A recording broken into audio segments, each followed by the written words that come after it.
especial para mis hermanos, mis hermanas. Los extraño mucho. Este es el apartamento donde comparto con mi hija, con mi nieta.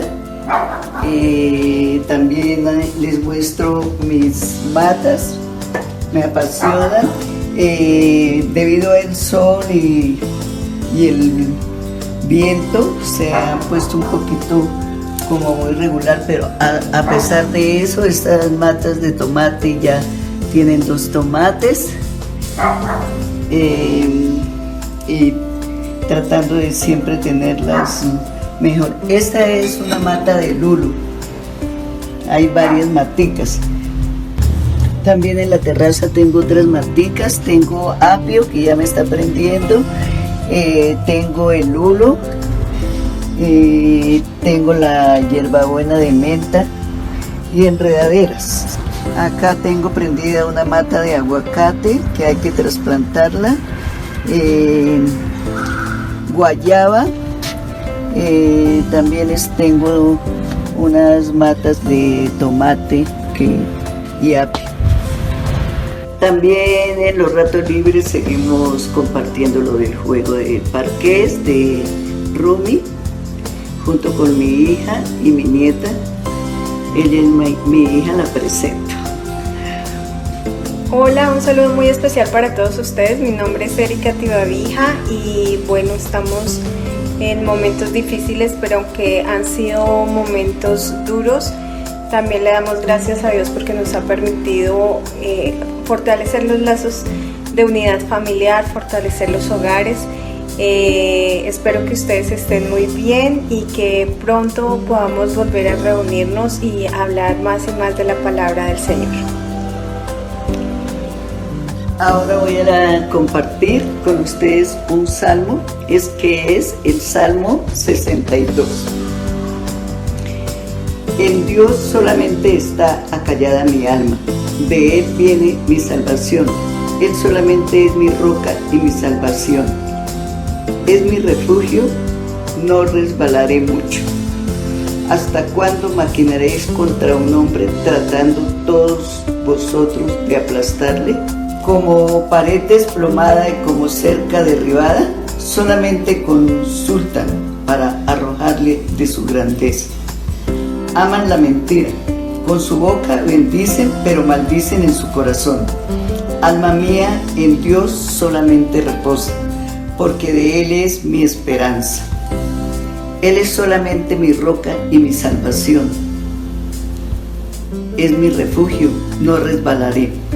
En Dios está mi salvación, mi gloria. En Dios está mi roca fuerte y mi refugio. Esperad en Él en todo tiempo, oh pueblos. Derramad delante de Él vuestro corazón. Dios es nuestro refugio. Por cierto, vanidad son los hijos de los hombres, mentira los hijos de varón, pesándolos a todos igualmente en la balanza. Serán menos que nada. No confíes en la violencia ni en la rapiña. No os envanezcáis. Si se aumentan las riquezas, no pongáis el corazón en ellas. Una vez habló Dios, 2 veces he oído esto, que de Dios es el poder y tuya, oh Señor, es la misericordia. Porque tú pagas a cada uno conforme a su obra. Amén. Los invito para que cerremos nuestros ojos y hagamos una oración. Bendito Padre Celestial, te agradezco, Señor, por nuestra vida, porque tú eres bueno, porque tú eres misericordioso, eres fiel, dador de vida, Señor de señores, amo de amos, eres nuestro ayudador, eres fiel y verdadero. Ningún otro Dios hay en el cielo ni en la tierra semejante a ti, tan maravilloso, tan verdadero, porque tú nos sanas de todas nuestras enfermedades, porque tú nos cuidas, porque tú nos libras de este virus, de esta pandemia. Gracias, Señor, bendito Padre Celestial. Te alabamos, Señor, te adoramos y te glorificamos. Y yo te pido, Señor, por todas las personas que se encuentran enfermos, por los que tienen coronavirus. Y te pido, Señor, para que sea tu Santo Espíritu dándole mucha sabiduría a los médicos, a todos los que están con ellos. También te pido, Señor, por todos los gobernantes, por el presidente, por los alcaldes, para que ellos sepan gobernar a Colombia. Padre Celestial, te pido también por toda la economía de Colombia, por toda nuestra economía, Señor, y te pido por todos mis hermanos y mis hermanas, que cada día estemos mejor y más unidos, Señor, a pesar de esta distancia. Te lo pedimos, Señor, en nombre de Cristo Jesús de Nazaret. Amén. Hola a todos, bienvenidos a este servicio de domingo en el cual nos encontramos de esta manera mientras volvemos a la normalidad. Qué bueno que el Señor nos sigue uniendo de su preciosa mano. Vamos a cantar para Jesús. Señor mi Dios, al contemplar los cielos, el firmamento y las estrellas al oír tu voz en los potentes truenos y ver brillar el sol en su cenit, mi corazón entona la canción. Cuán grande es Él, cuán grande es Él, mi corazón entona la canción. Cuán grande es Él, cuán grande es Él. Cuando recuerdo el amor divino que desde el cielo al Salvador envió, aquel Jesús que por salvarme vino y en una cruz sufrió por mí, murió. Mi corazón entona la canción. Cuán grande es Él, cuán grande es Él, mi corazón entona la canción. Cuán grande es Él, cuán grande es Él.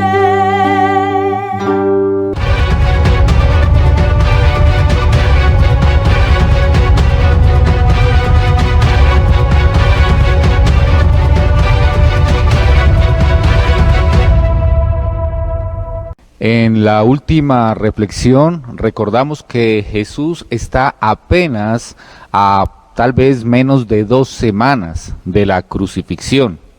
Jesús se encuentra en la provincia de Perea, en la parte sur del país, a unos 30 kilómetros de Jerusalén, y estando allí recibe la noticia que su gran amigo, el amigo al que él ama, llamado Lázaro, está muy enfermo.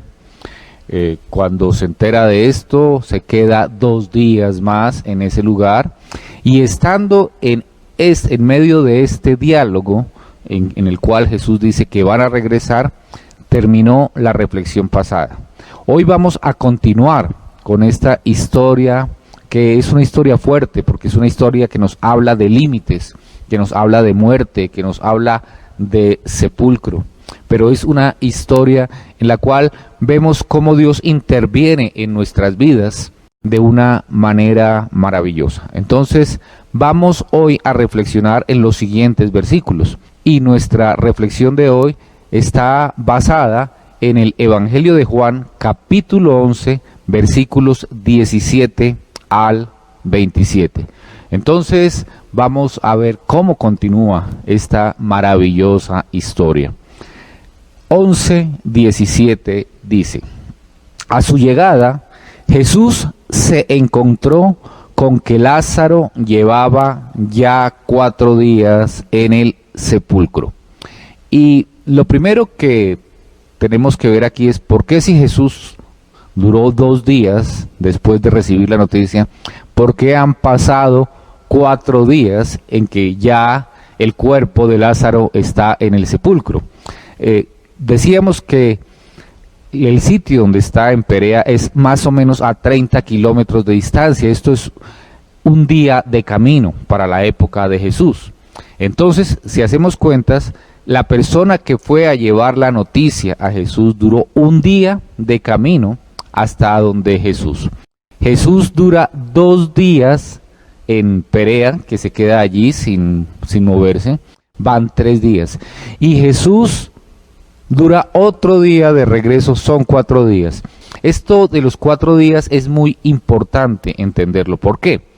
Porque los momentos de duelo para los judíos son diferentes a los que nosotros estamos acostumbrados. Nosotros vivimos en una sociedad muy rápida, donde todo se hace rápido. La persona muere, tal vez está 1 o máximo 2 días en algunas ocasiones en una sala de velación donde las personas comparten el dolor. Al segundo día el cuerpo de esta persona es llevado al cementerio o es llevado para que sea cremado, y la vida continúa, y la vida debe continuar porque es la manera en que nosotros vivimos, muy rápida. Pero en la época de Jesús las cosas eran diferentes. La persona moría. Los judíos no embalsamaban como lo hacían los egipcios, pero sí acostumbraban a envolver a la persona en unas telas, en unas cintas, en unas telas, y echarle al cuerpo unas especias para los olores, los malos olores.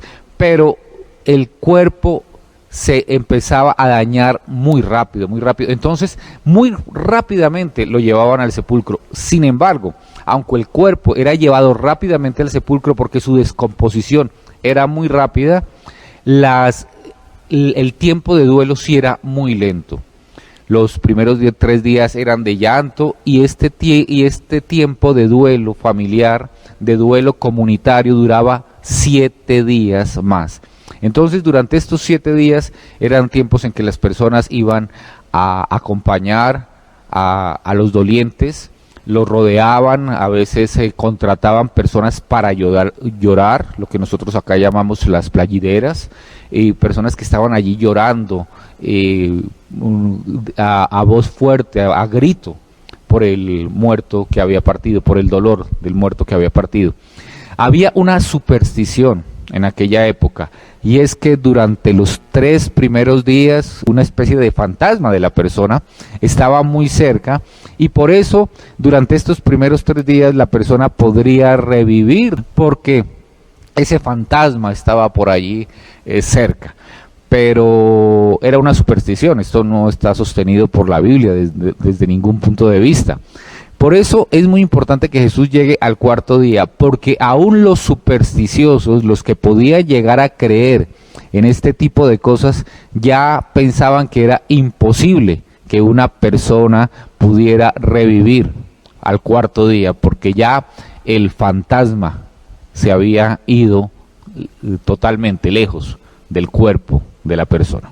Dice el versículo 18: Betania estaba cerca de Jerusalén, como a 3 kilómetros de distancia. Entonces, Betania es una población, es un caserío muy cercano de Jerusalén, de la capital, allí donde están todos los religiosos, para los cuales Jesús se ha vuelto una piedra en el zapato. Está, dice, como a 3 kilómetros. Realmente no alcanzan a ser 3 kilómetros. La medida judía son 15 estadios. Un estadio no es una medida exacta. En aquella época las medidas no eran tan exactas como las tenemos hoy en día, pero es entre 2,5 kilómetros y 3 kilómetros la distancia que hay de Jerusalén hasta Betania. Entonces se encuentran allí. Ese Betania es muy importante para Jesús, porque allí ha sido el centro de operaciones de Jesús cuando está en Jerusalén. Allí es donde se queda, en la casa de estos hermanos, Marta, María y Lázaro, en las épocas en que él está allí. Son sus grandes amigos en esta zona. 19. Y muchos judíos habían ido a casa de Marta y de María a darles el pésame por la muerte de su hermano. Como les dije, es muy común que hayan personas durante los primeros 7 días rodeándolos, dándoles el pésame, estando con ellos, acompañando a estas personas, sobre todo a estas 2 hermanas que están muy adoloridos. Y dice, muchos judíos, es muy probable, casi seguro o seguro, que entre estos judíos también había fariseos, también había religiosos que estaban allí acompañando a estas hermanas, o por lo menos yendo en visita protocolaria para estar allí y hacer presencia de estas sectas judías en estos lugares y en estos momentos, y estar orando también en medio de estas situaciones. Y están allí dándoles el pésame. 20. Cuando Marta supo que Jesús llegaba, fue a su encuentro, pero María se quedó en la casa. Y aquí vemos la diferencia de carácter de las 2 hermanas. Marta, recuerdan la historia de Marta y María, donde Marta le pide al Señor, enojada, que le llame la atención a su hermana, porque mientras ella está atendiendo los quehaceres del hogar, María está sentada en el piso escuchando a Jesús. La personalidad de Marta es de hacer, es de acción. La personalidad de María es más contemplativa, es más de escuchar, es más de pensar, de orar. Es una persona más contemplativa. No quiere decir que María fuera una persona que no hacía nada, holgazana, no. Pero son 2 maneras de actuar ante las circunstancias de la vida.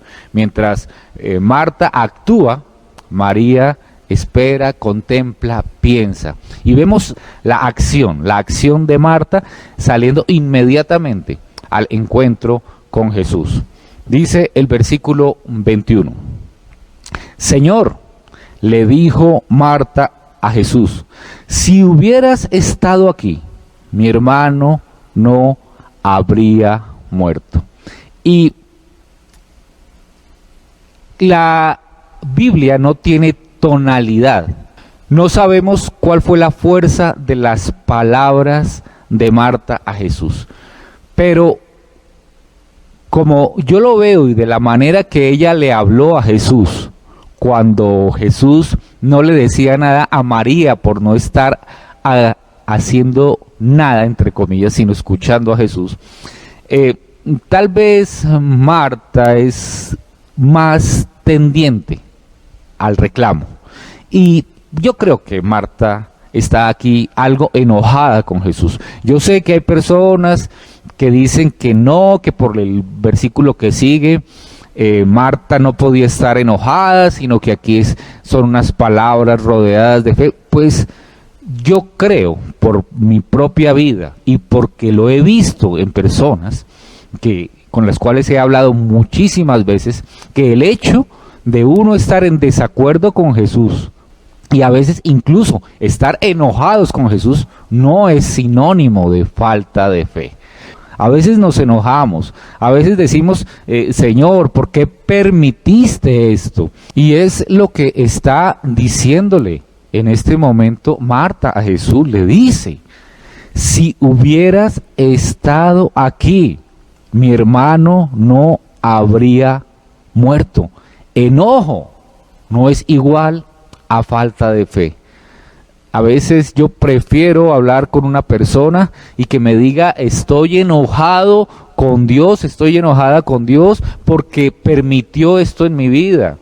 es tan difícil hablar con una persona que está rodeada de esta nueva manera de hablar, entre comillas, evangélica o cristiana, ese cristianol en que queremos hablar, que todo es todo bien, gozoso en el Señor, soy cabeza y no cola, todo es perfecto. Por favor, los momentos difíciles llegan a nuestra vida, los momentos dolorosos llegan a nuestra vida, y a veces el hecho de no gustarnos las decisiones de Dios para nuestra vida no es falta de fe. Y a veces le decimos al Señor: Señor, ¿por qué permitiste esto? Señor, si yo no hubiera entrado a trabajar a esta empresa porque tú todo lo sabes y tú sabías el futuro, tal vez en este momento no estaría pasando por este sufrimiento, habría podido entrar a esta otra empresa y mi vida sería diferente. Señor, si yo no hubiera conocido a esta persona, tal vez esa persona no me hubiera invitado nunca a consumir drogas y no estaría yo en medio de una adicción. Señor, si yo no hubiera conocido a este hombre o a esta mujer, no habría caído yo en infidelidad y no habría perdido yo mi matrimonio. ¿Y cuántas veces le decimos: Señor, si tú hubieras, pero no lo hiciste, permitiste, y ahora hay sufrimiento en mi vida? Y esto es lo que le está diciendo Marta a Jesús: si tú hubieras estado acá, mi hermano no habría muerto. Si tú hubieras actuado de otra manera, mi vida sería diferente, no habría dolor en mi vida en este momento. Pero no es falta de fe, no es falta de fe. Les aseguro que yo he estado frente al Señor enojado, reclamándole al Señor por situaciones de mi vida, y no quiere decir que haya perdido mi fe, sencillamente que estoy adolorido porque Dios permitió en mi vida algo que me hizo sufrir muchísimo. Eso en ningún momento ha sido falta de fe para mi vida. Versículo 22. Pero yo sé que aún ahora Dios te dará todo lo que le pidas. Y aquí Marta no se está imaginando en ningún momento que Jesús va a resucitar, a revivir a Lázaro. No. Tal vez si tú lo pones en otra situación de la vida: Señor, si tú no me hubieras dejado conocer a esta persona que me robó y estoy ahora en la quiebra, no estaría en la quiebra. Pero Señor, ahora, en medio de esta quiebra, por favor, tú que lo puedes todo, dame paz, dame sabiduría, ayúdame a encontrar el camino para volver a resurgir y volver a tener una estabilidad económica. Señor, si tú no hubieras permitido que yo conociera a esta persona que me llevó a perder mi hogar, tal vez no estaría sufriendo, tendría en este momento familia. Pero ahora, Señor, tú lo puedes todo, Señor. Ayúdame a seguir adelante, ayúdame a continuar siendo un instrumento tuyo para mis hijos, a continuar siendo amigo de mi esposo, de mi esposa, continuar siendo de bendición para ellos. No está pidiendo que se reverse la situación, sino que ahora, Señor, en medio de esta situación trae consuelo, trae sabiduría, trae paz, trae fortaleza, Señor, porque tú lo puedes todo. Ella en ningún momento está pidiendo una resurrección. Tal vez a veces nosotros quisiéramos pedirle al Señor: Señor, regresa el tiempo, y que esto no hubiera sucedido, pero esas no son las oraciones reales. Nuestras oraciones reales son, en medio de la tristeza: Señor, ahora, en esta realidad, en esta situación, dame lo necesario para continuar adelante, la fortaleza y la sabiduría en medio de las circunstancias actuales. Eso es lo que Marta en este momento le está diciendo a Jesús. Versículo 23. Tu hermano resucitará, le dijo Jesús. Y Jesús le está diciendo: bueno, oye, hay una solución que tal vez no la has contemplado, pero no vas a seguir sufriendo porque tu hermano resucitará. Y aquí es maravilloso cómo responde Marta a esta noticia de Jesús. Yo sé, dice el 24, que resucitará en la resurrección en el día final, respondió Marta. Y aquí hay varias cosas en este texto. Primero, los judíos, o la gran mayoría de los judíos, creían en la resurrección en el día final. Pero no era una creencia como la creencia cristiana, no. Ellos creían que al final de los tiempos resucitarían los judíos, los buenos judíos, los que habían cumplido la ley, los que habían sido buenos judíos, resucitarían y tendrían ciertos premios de acuerdo a la manera como habían vivido su vida judía. Y esa era la manera en que ellos lo veían. Ahora, no todos los judíos creían en la resurrección. Los saduceos no creían en la resurrección, pero la gran mayoría de los judíos creían en la resurrección. Y a esta resurrección es a la que se refiere Marta. Ella aún no tiene un concepto cristiano de lo que es la resurrección como lo tenemos nosotros. Ahora, también la manera como contesta Marta es como muchas veces se contesta a los clichés que se dicen en los velorios, en los cementerios. Cuando se acerca a alguien y le dice a otra persona,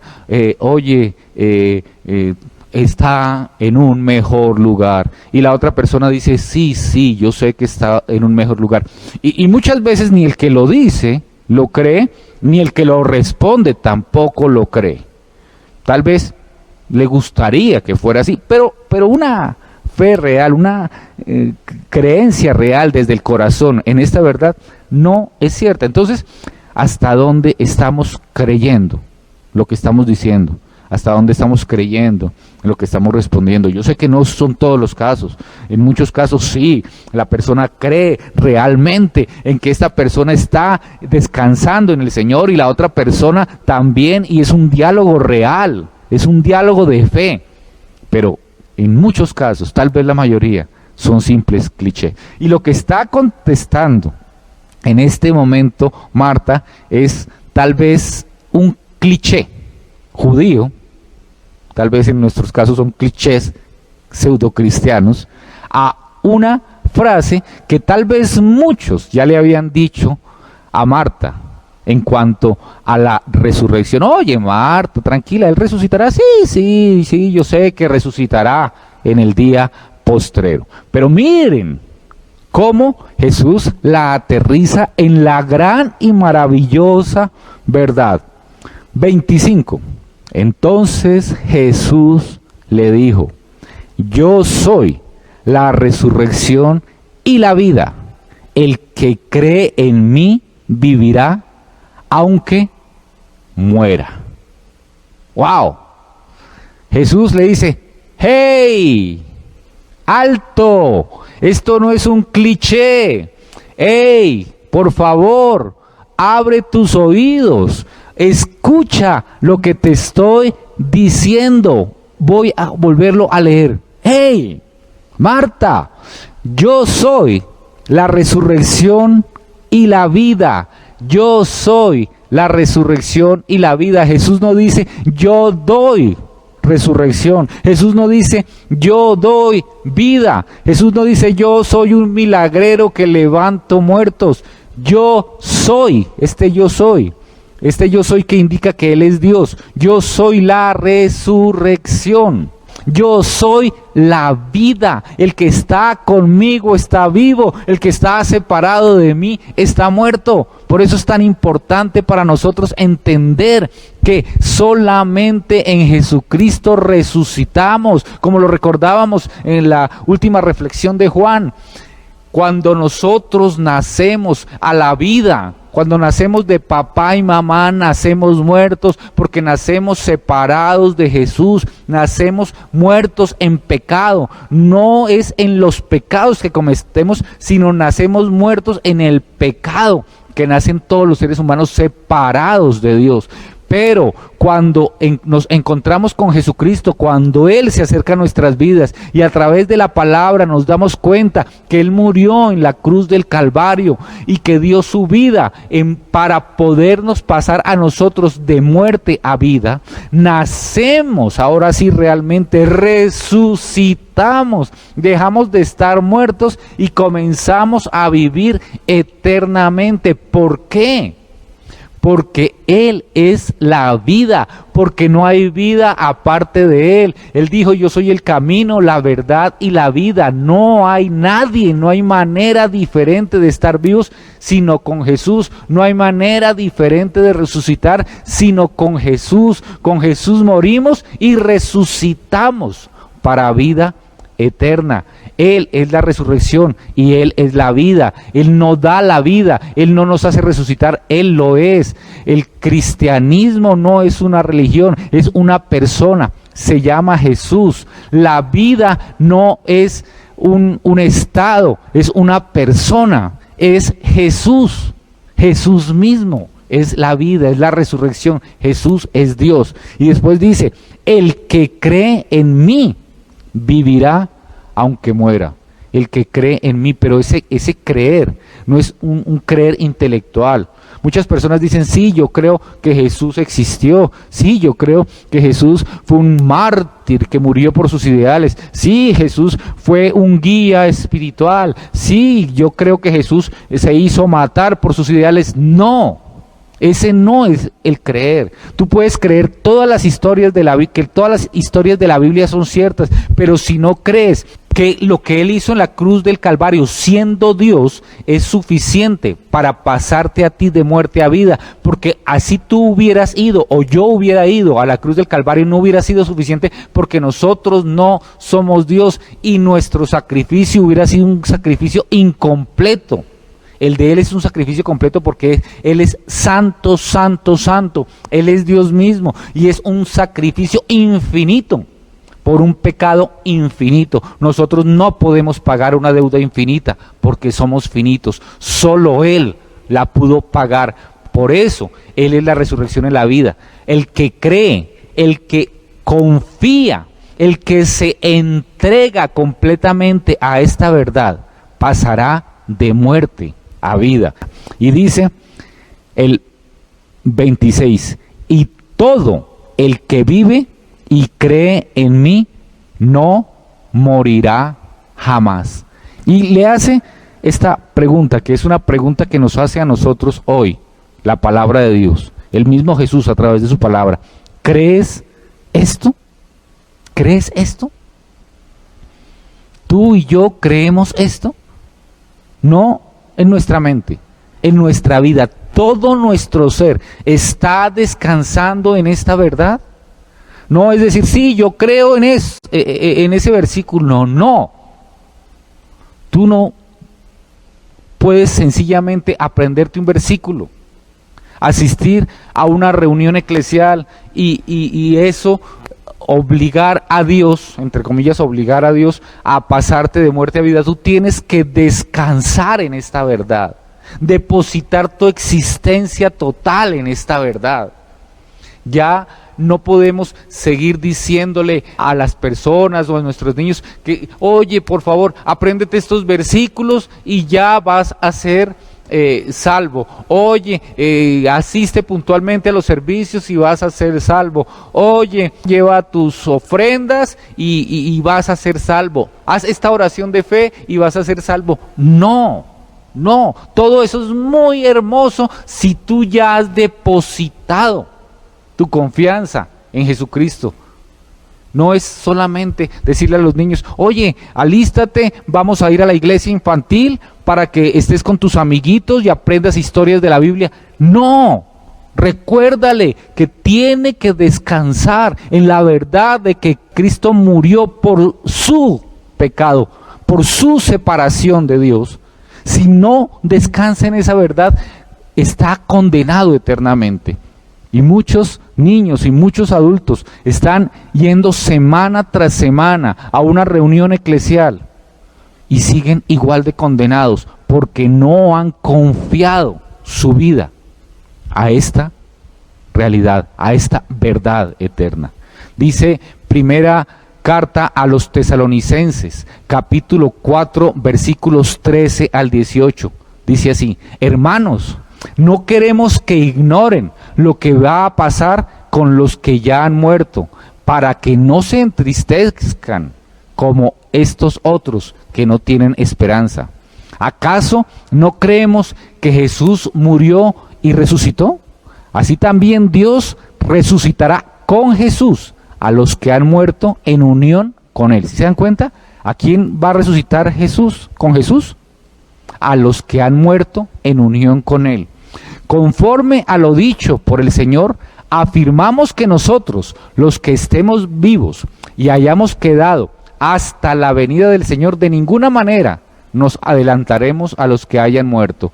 El Señor mismo descenderá del cielo con voz de mando, con voz de arcángel y con trompeta de Dios. Y los muertos en Cristo resucitarán primero. Luego, los que estemos vivos, los que hayamos quedado, seremos arrebatados junto con ellos en las nubes para encontrarnos con el Señor en el aire. Entonces estaremos para siempre con el Señor. ¡Uy, qué verdad maravillosa! Y termina el 18. Por lo tanto, anímense unos a otros con estas palabras. Cuando nosotros creemos en Jesucristo, sabemos y estamos seguros que resucitaremos, pero no con esta creencia judía, no, es para estar con el Señor por toda la eternidad. Va a ser un momento maravilloso, pero para eso tenemos que haber depositado toda nuestra esperanza, toda nuestra vida, toda nuestra existencia en el Señor Jesucristo y saber que en la cruz del Calvario es que pasamos de muerte a vida, porque si creemos, morimos con Él, pero resucitamos con Él para toda la eternidad. Y termina el versículo 27, hasta el cual vamos a reflexionar hoy. Sí, Señor, yo creo que tú eres el Cristo, el Hijo de Dios, el que había de venir al mundo. Y aquí Marta hace esa declaración maravillosa. Sí, Señor, yo creo que tú eres el Cristo, que tú eres el Mesías, que tú eres el que habían prometido desde la antigüedad, el que Dios Padre había prometido desde la antigüedad a través de los profetas, que tú lo eres, que tú eres el Hijo de Dios. Lo creo totalmente, descanso en esa verdad. El que había de venir al mundo. En ti se cumplen todas las promesas. Sí, Señor, yo lo creo. Marta no hace una oración de fe, de esas que a veces se promulgan tanto, no. Marta declara desde su corazón su confianza. Por su boca sale lo que hay en su corazón. Jesús no le dijo, repite después de mí estas palabras mágicas. No, él le preguntó, ¿crees? ¿Crees en que yo soy la resurrección y la vida? ¿Crees que el que esté muerto, si está conmigo, vivirá? ¿Lo crees? Y la pregunta hoy es, ¿tú lo crees? ¿Yo lo creo? Si lo crees, estaremos resucitando un día con Jesús. Cuando Él regrese, estaremos resucitando si ya hemos muerto. Y si Él regresa hoy o mañana, pues como Pablo tenía la esperanza, pues no pasaremos por el momento del cementerio, por esa pausa, sino que nos iremos directamente con Él. Pero si no lo crees, tienes que acercarte al Señor y dile, Señor, hay algo en mí, necesito que me hables al corazón, que me hables fuerte, que me hables como le hablaste a Marta. Acércate al Señor, habla con Él. Yo no te voy a dirigir en una oración porque es un encuentro personal entre tú y Él. Pero sí te voy a animar a que te acerques a Jesús a que te acerques a la palabra, a que la leas, a que busques tal vez a alguien que te ayude a reflexionar acerca de la palabra. Pero ese encuentro con Jesús es tuyo. Puede ser en la calle, puede ser en un parque, puede ser en la sala de tu casa. Allí, con Él, tal vez con lágrimas en los ojos, diciéndole: Jesús, creo, ahora sí creo. Y pasarás de muerte a vida, porque Jesús es la resurrección y la vida. Quien crea en Él de esta manera, aunque esté muerto, vivirá. ¿Crees en esto? Oremos. Señor, la gran y maravillosa noticia de que tú eres la resurrección y la vida está en este texto de hoy. Señor, gracias. Gracias porque nosotros no necesitamos hacer nada, porque para nosotros es imposible pasar de condenación a salvación. Por más que nos esforzáramos, no lo podríamos hacer. Así nosotros mismos nos fuéramos a una cruz y nos hiciéramos azotar, hiciéramos todo lo que tú hiciste, no podríamos pasar de muerte a vida, porque necesitaríamos primero ser corderos sin mancha, ser puros, y no lo somos, tenemos pecado. Y segundo, tendríamos que ser Dios para que este sacrificio fuera infinito, para pagar una deuda infinita. Solo tú lo podías hacer. Ahora lo hiciste. Y nosotros lo único que tenemos es que descansar en esa verdad. Creer en que ese sacrificio es suficiente para pasarnos de muerte a vida. No creer en tu vida, sino creer en tu obra. Toda tu obra completa. Gracias, Señor, por tanto amor que no merecemos. A ti sea la gloria. A ti sea la honra, Señor, por los siglos de los siglos. Amén. Vamos a cantar para Jesús.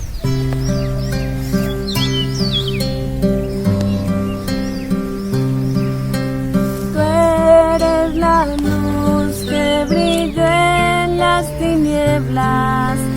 Abrió mis ojos, pude ver.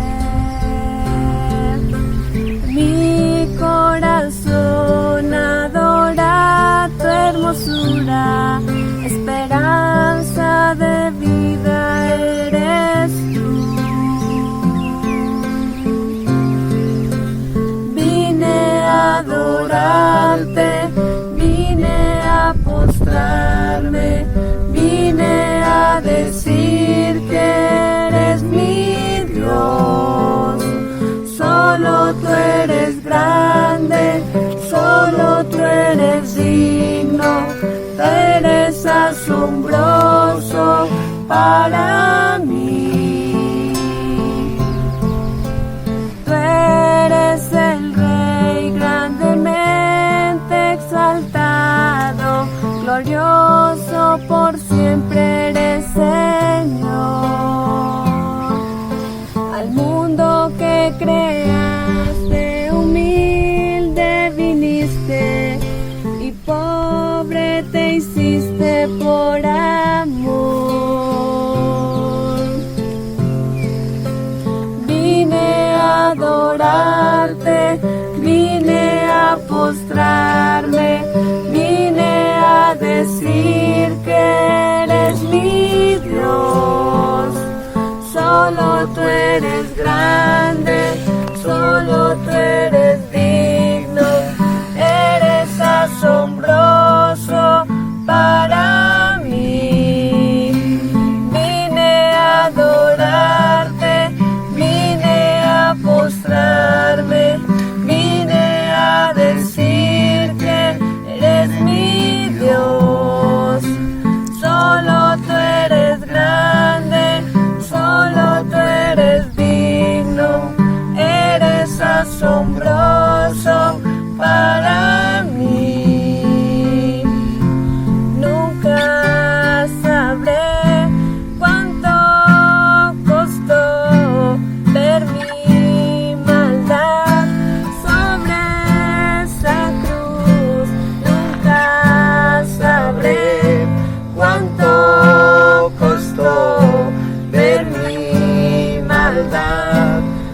sobre esa cruz. Vine a adorarte, vine a postrarme, vine a decir que eres mi Dios. Solo tú eres grande, solo tú eres digno, eres asombroso para mí. Vine a adorarte, vine a postrarme, vine a decir que eres mi Dios. Solo tú eres grande, solo tú eres digno, eres asombroso para mí.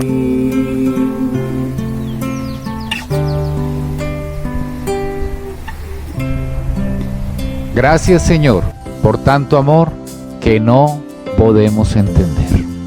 Niños, ya viene la iglesia infantil.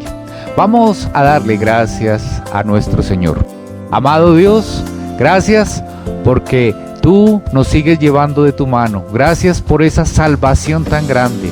Gracias porque tú eres la resurrección y la vida. Gracias, Señor amado. Te alabamos y te exaltamos. Amén. Ahora sí, niños, a iglesia infantil.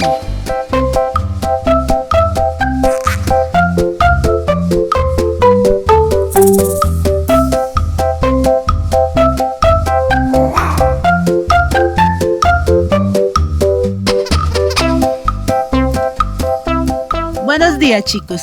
La historia que tenemos para hoy se llama Un cojo camina.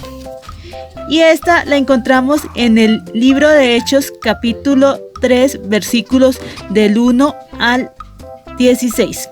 Pero antes vamos a orar. Papito Dios, en esta mañana te doy gracias, Señor, porque una vez más nos enseñas tu palabra, Señor. Papito Dios, te pido, Señor, que siempre pongamos puestas tu mirada en ti, Señor, y no en los beneficios que trae seguirte, Papito Dios. Gracias te doy en el nombre de nuestro Señor Jesucristo. Amén. Amén.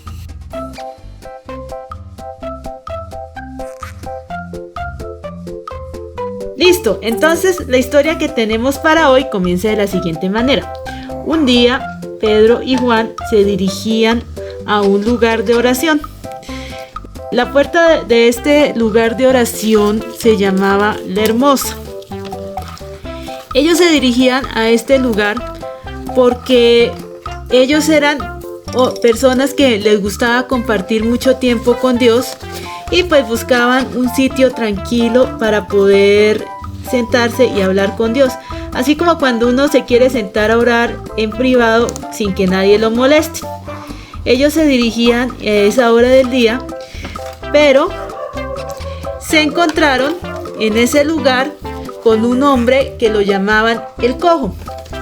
El cojo era una persona discapacitada que siempre los familiares lo llevaban a la puerta del lugar de oración para poder pedir limosna. Él pedía limosna porque él era muy pobre y no tenía los medios para conseguir trabajo, ya que no podía caminar. También necesitaba de la ayuda de otras personas para poder realizar sus necesidades diarias como bañarse o alimentarse, porque debido a su discapacidad pues no se podía mover para ir a buscar lo que necesitaba. La situación de este hombre pues era muy triste y muy dura, porque pues tener que pedir la ayuda de otros para hacer siempre lo que uno puede hacer por sí mismo es muy dura. Además, sin poder trabajar y pues vivir de lo que otros pues le puedan dar a él, pues también es muy difícil. Y pues él toda la vida había estado así, en la puerta de ese lugar pidiendo limosna, y los familiares siempre pues lo que hacían era llevarlo para allá. Cuando él se encontró con Pedro y con Juan, pues él lo primero que hizo fue pues pedir ayuda. Entonces él puso la mano para pedir pues que le dieran el dinero.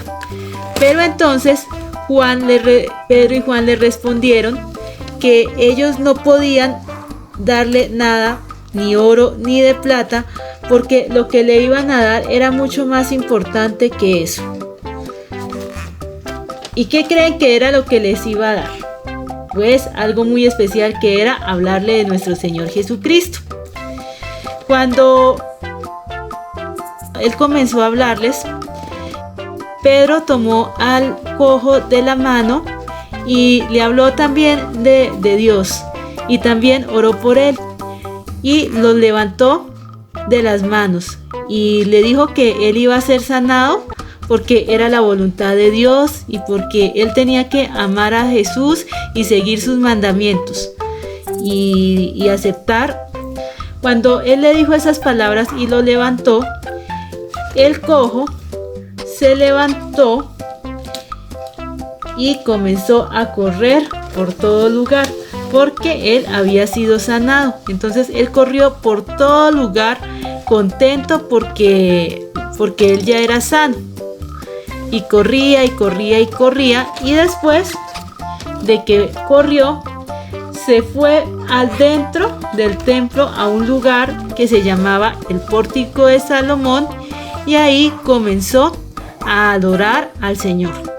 Él estaba muy contento, se había dado cuenta que siguiendo a Jesús era importante, y además había recuperado su sanidad.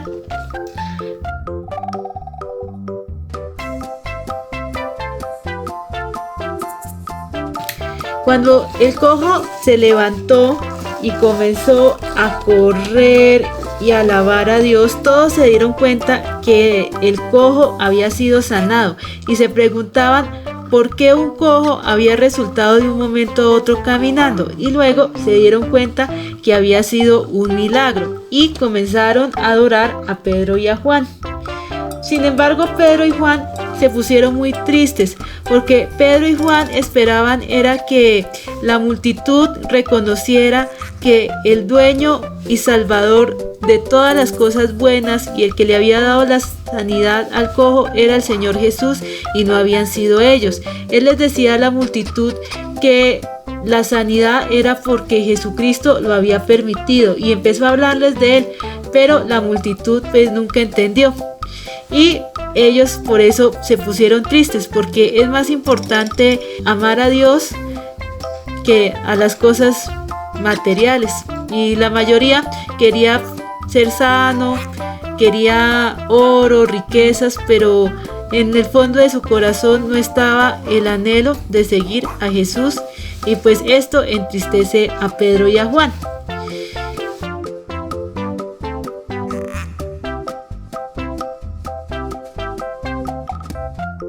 Aunque Pedro y Juan estuvieron tristes porque la multitud no había reconocido que el milagro hacía parte del plan de Dios, ellos aprovecharon la oportunidad para predicar la palabra a toda esa multitud y enseñar quién había sido Jesús y que debían seguirlo. Entonces, a pesar de las circunstancias, ellos no perdían el tiempo ni la oportunidad de predicar a otros la palabra de Dios.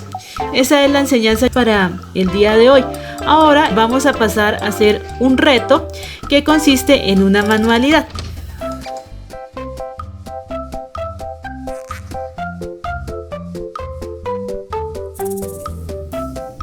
Hola chicos, entonces vamos a iniciar el reto para esta semana. El reto va a ser elaborar esta linda marioneta de nuestro amigo el cojo. Como pueden ver, la marioneta tiene movimiento y se puede jugar con ella. ¿Listo? Para elaborar la marioneta, los materiales son los siguientes. Entonces necesitamos colores, necesitamos tijeras, necesitamos unos chinches,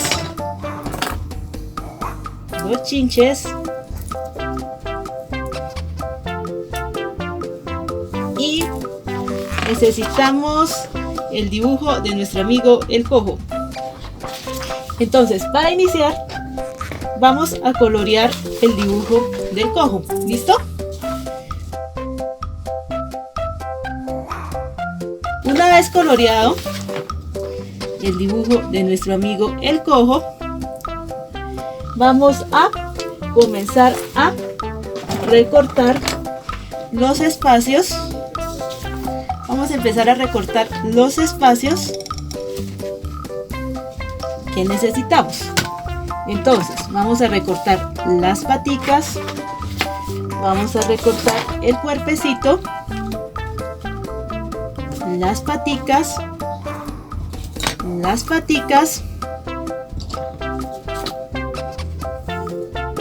y las manitos. ¿Listo?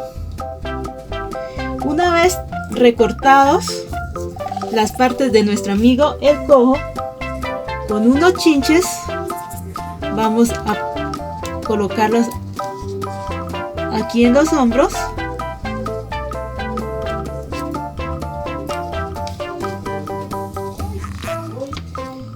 Y posteriormente vamos a pegar las manitos.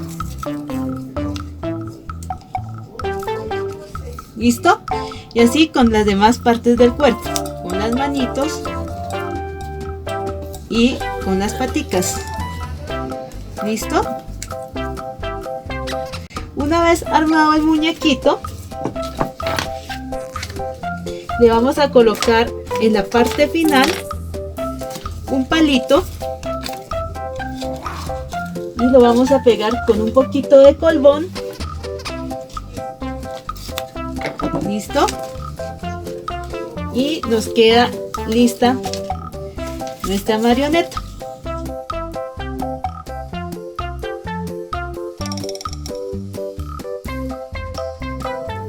¿Listo? Entonces este es nuestro amigo el cojo, ya terminado. Podemos colocarlo de adornito o podemos jugar con ella. Bueno, espero que les haya gustado. La imagen del cojo se va a enviar al WhatsApp de la iglesia y espero pues una foto con la marioneta. Muchísimas gracias, feliz semana para todos, chao.